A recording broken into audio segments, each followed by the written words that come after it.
Subscribe कीजिए और देखिए एक दिल दहला देने वाली हॉरर स्टोरी। और नए स्टोरी के नोटिफिकेशन के लिए बेल आइकन क्लिक कीजिए।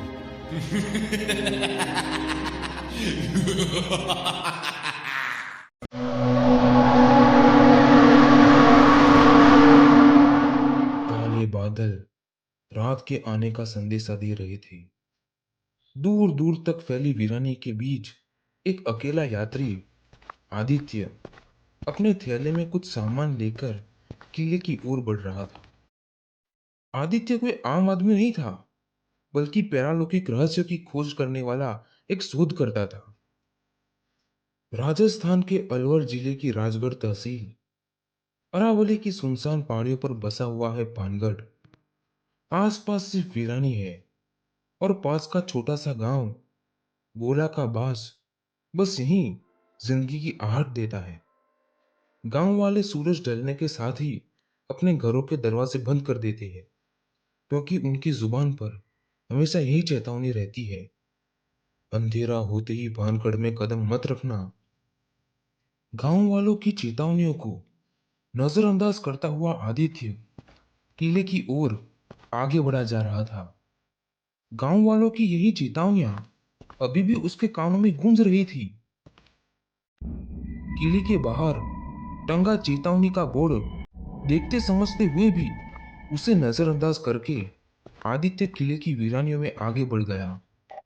तभी उसकी नजर किले की एक छोटी सी जगह पर बैठे हुए एक बूढ़े तांत्रिक पर पड़ी, जो कुछ तांत्रिक विधि कर रहा था। आदित्य तांत्रिक को देखकर चौंक गया और जिज्ञासा के कारण वो तांत्रिक के पास पहुंचा।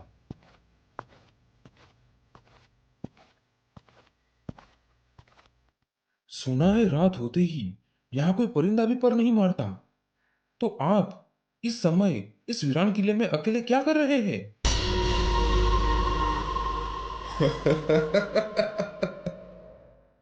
अकेला? नहीं, यहाँ कोई भी अकेला नहीं होता।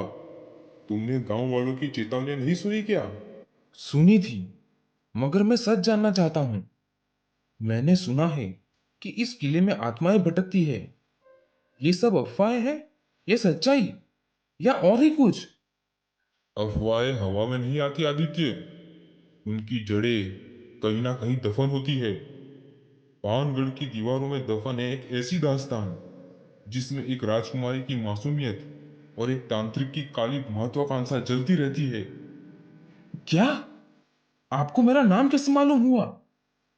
और क्या है इस किले की कहानी? इतना कहकर तांत्रिक चुप हो गया। हवा अचानक से ठंडी हो गई, मानो दीवारों ने खुद उसकी बातें सुन ली हो। तांत्रिक ने अपनी काली काली आंखें आदित्य पर गड़ा दी। उसके होठ धीरे धीरे हिले और शब्द ऐसे निकले मानो किसी गहरी गुफा में आंधी दौड़ उठी हो। ये बात कई सदियों पुरानी है।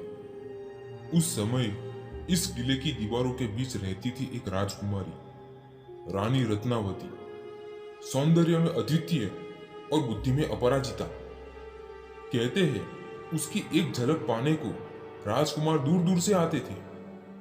इसी कारण अलग अलग राजाओं के शादी के संदेश राजकुमारी के पास आया करते थे। लेकिन इन राजाओं के अलावा एक शख्स और था जिसकी नजर थी रानी रत्नावती पर।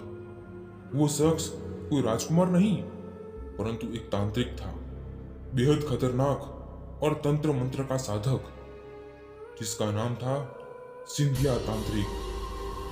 एक दिन जब राजकुमारी बाजार भ्रमण के लिए निकली कि तभी उस तांत्रिक ने राजकुमारी को देखा और उसे पाने के लिए वो पागल हो गया। सिंधिया तांत्रिक राजकुमारी को किसी भी कीमत पर पाना चाहता था, परंतु वो ये भी जानता था कि वो सीधे रास्ते पर चलकर राजकुमारी को कभी नहीं पा सकेगा, क्योंकि वो एक डरावना और शैतान तांत्रिक था और वो रानी महलों में रहने वाली थी। इसी वजह से सिंधिया ने राजकुमारी को पाने के लिए एक षड्यंत्र रचा, एक ऐसी चाल चली कि जिसकी वजह से भानगढ़ आज भी उसकी कीमत चुका रहा है।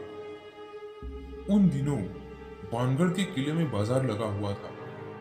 एक दिन रानी की दासी रानी के लिए इत्र लेने बाजार आई। वो तांत्रिक बस इसी दिन का इंतजार कर रहा था। जब दासी इत्र लेकर किले की ओर जा रही थी कि तभी तांत्रिक ने दासी को वहां जाते हुए उसे देख लिया। सिंथिया तांत्रिक वशीकरण और तंत्र मंत्र में इतना निपुण था कि उसने दासी के हाथ में जो इत्र की शीशी थी उस पर उसने वशीकरण का मंत्र फूंक दिया। दासी इत्र लेकर रानी के पास चली गई। सिंधिया तांत्रिक को लगा कि जैसे ही रानी रत्नावती उस इत्र को लगाएगी वो उसके वश में आकर उसके पास दौड़ी चली आएगी। लेकिन वो ये नहीं जानता था कि रानी रत्नावती भी तंत्र विद्या का ज्ञान रखती थी। उसने जैसे ही इत्र की शीशी को देखा वो समझ गई कि इस शीशी पर किसी ने वशीकरण का मंत्र फूंक दिया है। तब राजकुमारी ने अपनी दासी से इत्र की शीशी को महल के बाहर वाले बड़े पत्थर पर पटक देने को कहा। दासी ने ठीक वैसा ही किया। उसने इत्र की शीशी को बाहर रखे बड़े से पत्थर पर पटक दिया और सारा इत्र उस बड़े से पत्थर पर बिखर गया। सिंधिया ने उस इत्र पर ऐसा जादू किया था कि कोई भी उस इत्र को लगाए तो वो उसके वश में आ जाता और उसकी ओर खींचा चला जाता। और ठीक ऐसा ही हुआ। जिस बड़े से पत्थर पर इत्र बिखरा था वो पत्थर खुद ब खुद तांत्रिक सिंधिया की ओर खिसकने लगा। और जिस जगह सिंधिया तांत्रिक तंत्र मंत्र किया करता था वो पत्थर वहीं जाकर तांत्रिक पर ऐसे गिरता है कि तुरंत ही सिंधिया उसके नीचे दब गया और उसकी मौत हो गई। लेकिन मरते मरते सिंधिया तांत्रिक ने किले को श्राप दिया कि भानगढ़ और उसमें रहने वाले सभी पुरुष, स्त्री, यहाँ तक कि बच्चे भी तबाह हो जाएंगे। सारे लोग मारे जाएंगे और उनकी आत्माओं को कभी मुक्ति नहीं मिलेगी। वो इसी किले में भटकती रहेगी। और इतना श्राप देकर सिंधिया वही मर जाता है। और कुछ ही दिनों में भानगढ़ और अजबगढ़ में युद्ध हो जाता है और सारा भानगढ़ तबाह हो जाता है। कहा जाता है कि सैकड़ों लोग मारे गए, राजकुमारी यहाँ तक कि राजा भी मारा गया। और माना जाता है कि सिंधिया के श्राप के कारण आज भी उन सब लोगों की आत्माएं भानगढ़ में भटकती रहती है। और रात के वक्त इस किले में से चीखने चिल्लाने की और घुंघरूओं की आवाजें सुनाई देती है। न जाने कितने ही लोग यहाँ आते हैं। मैं कभी ना कभी किसी न किसी को यहाँ देखता रहता हूँ, पर वो लोग कभी इस किले के बाहर नहीं जा पाए। अंधेरा गहराता जा रहा था। चारों तरफ सन्नाटे के बीच सिर्फ झिंगुरों की आवाज आ रही थी। दूर से कभी कभी भेड़ियों की घुर्राहट आदित्य के कानों में गूंजती थी। आदित्य ने साहस बटोरकर तांत्रिक से सवाल पूछा, मैंने सुना है कि तांत्रिक लोग भानगढ़ में रात में आते हैं। आखिर क्यों? इन दीवारों में ऐसी तो क्या चीज है जो इन्हें यहाँ खींच लाती है? क्योंकि ये जमीन साधारण जमीन नहीं है। ये जमीन नकारात्मक ऊर्जाओं का केंद्र है। दिन में भले ही ये किला वीरान खंडर लगता है, मगर रात होते ही इन दीवारों में से एक अदृश्य शक्ति निकलती है। वही शक्ति हमें यहाँ बुलाती है।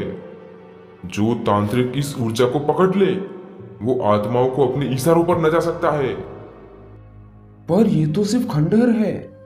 ईंटें, पत्थर और धूल, इनमें शक्ति कहां से आ सकती है? तुम नहीं जानते, ये ईंटें सिर्फ पत्थर नहीं है, ये शापित आत्माओं का कैद खाना है। जब सिंधिया ने श्राप दिया तब इस किले की सारी चीजें उस श्राप में बंध गई है। यहाँ की हवा भी श्रापित हो चुकी है और रात में ये श्रापित भूमि खुद तांत्रिक को पुकारती है और वो तांत्रिक तंत्र मंत्र झाड़ फूंक करने यहाँ चले आते हैं। आदित्य ने तांत्रिक की ये सारी बातें सुनी। वो अंदर से हिल गया। दिल की धड़कनें तेज होने लगी, पसीना ठंडा और सांसें तेज हो गई कि तभी शैतानी रूहों ने अपना खेल शुरू कर दिया। धीरे धीरे उसके कानों में घुंघरूओं की आवाज छनकने लगी और किसी के जोर से हंसने की आवाज वहां गूंजने लगी। बाबा, बाबा, बाबा, ये क्या हो रहा है? बाबा, ये कौन हंस रहा है? गांव वालों की बातें तुझे मान लेनी चाहिए थी आदित्य। अब तेरी बारी है। तेरा यहाँ से बचाना असंभव है। नहीं नहीं, बचाओ बचाओ। आदित्य ने भागने की बहुत कोशिश करी। उसके कदम टूटे फूटे पत्थर पर फिसलते हुए पत्थरों के बीच गूंज रहे थे, पर शैतानी रूहें उसके कदम मोड़ने के लिए तैयार थी कि तभी किले में से किसी के हंसने की आवाज गूंजने लगी। आदित्य के तेज दौड़ते कदमों के बीच में ही किसी ने उसका पैर खींच लिया और वो मुंह के बल नीचे गिरा कि उसी समय एक परछाई उसकी ओर आगे बढ़ने लगी। आदित्य की आंखें फटी की फटी रह गई। सामने से एक भटकती आत्मा उसके ऊपर टूट पड़ी। वो चीखा, पर उसकी आवाज दीवारों में दब कर रह गई।